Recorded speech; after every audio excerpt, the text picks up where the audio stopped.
আসসালামু আলাইকুম। আমাদের খামারের ভিডিওগুলো যারা দেখেন, আমি জানি যে সবাই খামারি হওয়ার ইচ্ছা রাখেন। তবে আমাদের ভিডিও দেখে আপনারা কি পরিপূর্ণ খামারি হইতে পারবেন কিনা এটা আমি শিওর না। কারণ আমি কখনো বলি নাই যে 5টা হাঁস দিয়ে আমরা 1 বছরের ভিতরে 100 হাঁস বানাই এলাইছি, 500 হাঁস বানাই এলাইছি, এই ধরনের কিন্তু কোনো কথা আমরা বলি নাই। বা এখানে খামারে আইসা যে লক্ষ লক্ষ টাকা লাভ করা সম্ভব, এই ধরনেরও কোনো কথা কিন্তু আমরা বলি নাই। যে আমাদের ভিডিওতে একটা ভিডিওতেও কেউ দেখাইতে পারবেন না যে এই ধরনের কথা বলছি। তারপরে আপনাদের মনে একটা প্রশ্ন জাগতে পারে যে ভাই এত লাভ না বা এত আপনারা উৎপাদন করতে পারেন না, তারপরে খামারে লাইগা আছেন কেন?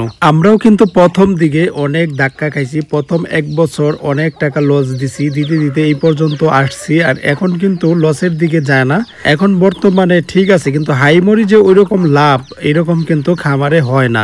আমার কথাতে আপনাদের কিছু যাবেও না আসবেও না, এটা কিন্তু আমি ভালো করেই জানি। কারণ যার মাথায় যেটা সেট হয়ে আছে সে কিন্তু ওইটা করবেই। তারপরেও কোনো কন্টেন্ট ক্রিয়েটর বা ইউটিউবারের কথায় আপনারা ঝাঁপাইয়া পড়েন না, এগুলো বোঝার অনেক কিছু আছে। আর এই রকম যদি খামারে লাখ লাখ টাকা লাভ হইতো তাহলে কিন্তু সবাই লেগে পড়তো। আমার পরিচিত অনেক মানুষই আছে যে অন্য কন্টেন্ট ক্রিয়েটরের অনেক ভক্ত, বা অন্য কন্টেন্ট ক্রিয়েটর এত সফল, এইভাবে সফল, ওইটা করে সফল, বা সবকিছু করে সে সফল। আমি ওদেরকে একটা কথাই বলি যে তোমরা যদি ওর মতো দেখা মানে ভিডিও দেখা ওরগুলো যদি তোমরা সফল হইতে পারো, তো ওর ভিডিও দেখা গেছে 4-5 মিলিয়ন মানুষে দেখে। সবাই যদি খামার শুরু করে দেয় তাহলে বাংলাদেশ মানে 1-2 মাসের ভিতরে হয়তো ইউরোপ কান্ট্রির চাইতে উপরে চলে যাবো যদি এত লাভ হইতো।